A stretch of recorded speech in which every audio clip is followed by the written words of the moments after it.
So in the last video, we started getting our project set up. We've got our package.json, we've got our getignore, we've got our Webpack stuff installed.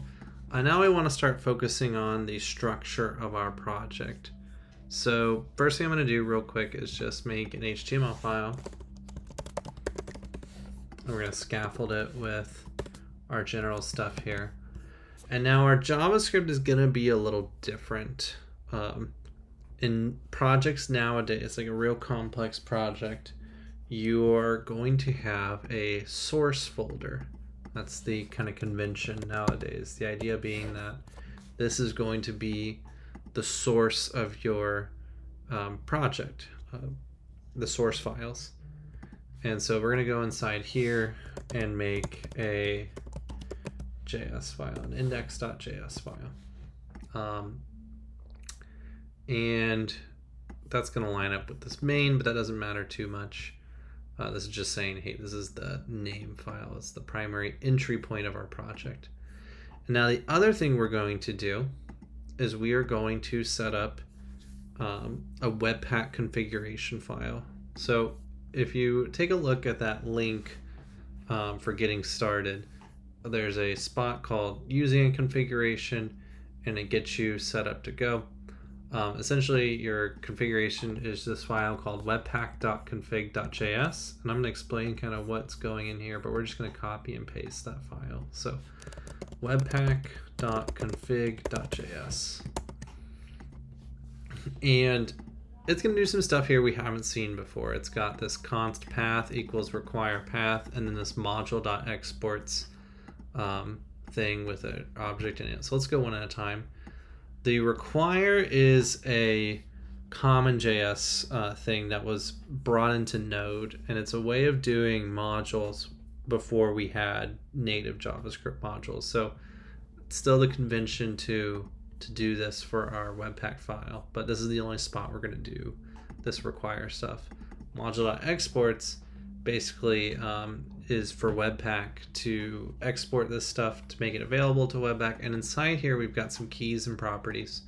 So our entry file is that in our current directory there's a source folder with index.js inside of it. So this is saying, hey, we want you to start here, and then when you're done, output a file, call it main.js, and the place I want you to put that file is this little function call. So that's what we're requiring here, this function called path. And path.resolve is basically going to create a full absolute URL using the current directory, which is this __ dir name, and a folder called dist. So we're going to save this, and we'll show you how to run it here in a second. Now, another piece that we need is the actual way to run it. There's a number of ways to do it. The best way to go about it is to define a script in your package.json. So that's always kind of been there, this 6 here, but now we're going to make use of it. So scripts has this object. We're going to put something above our test script. We don't actually even need this test script, so I'm just going to delete the test script. So we're going to call the script build, and all it's going to do is run Webpack. So I'll tell you what's going on here. When we define a script, we're basically giving npm a way to run a little bit of code. So the way we run the script is in the folder with the package.json. We type npm space run space the name of the script, and the name of the script is build. Now we hit enter. We get this piece here, Webpack, and some stuff happens. The reason that this works is because Webpack is a dependency that we've installed. So package.json has access to all the dependencies you've installed, and this is basically saying, hey, take Webpack and run it. And Webpack is going to, it's smart enough to read this webpack.config.js file and know where to start and we've defined this output that that will be where the file goes, and it goes into this dist folder, which you can see got created here. And then there's this blank main.js, which should make sense because there's nothing in this index.js.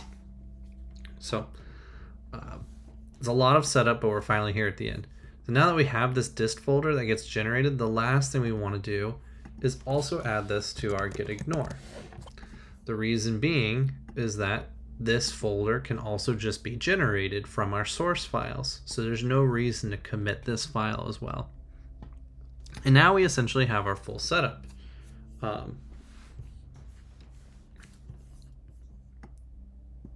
So with that, I'm just going to do one quick thing here just to show you that what Webpack's doing.